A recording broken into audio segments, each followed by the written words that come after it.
I have been working on Rocky Flats for many, many years, and I probably have, I think I could actually write a history book on Rocky Flats.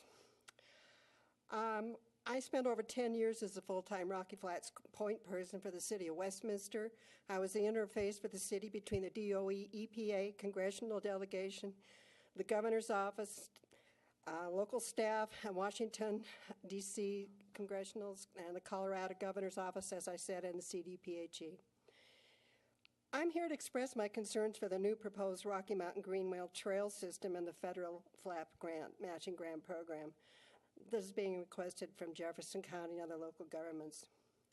One of the biggest concerns I have is that the history of Rocky Flats is being rewritten. And within 10 years, the whole purpose of that site has been lost. The historical memory is getting lost. And I'll give you two examples of this. The first one is being the DOE retained lands in the center of the refuge are shown on the maps as a nice white area.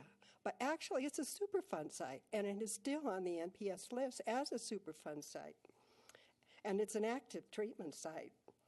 Efforts are being made to rewrite the history and to purport that refuge areas are available for any use.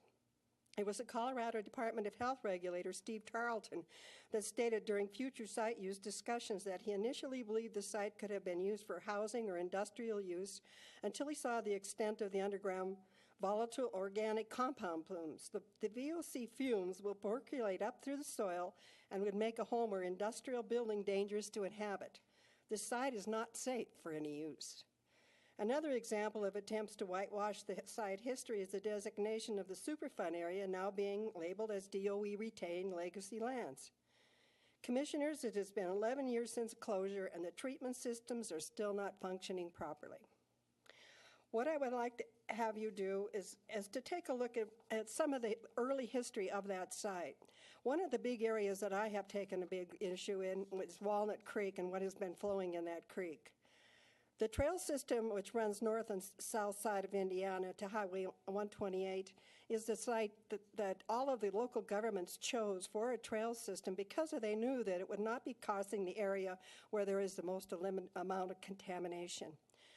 I would ask you to take a look at your own documentation that the Jefferson County has put together as far as land development regulations for radiation. Now, the Rocky Flats site is still a part of Jefferson County, and even though it does belong to Fish and Wildlife, you do have regulations in here covering any development on contaminated lands.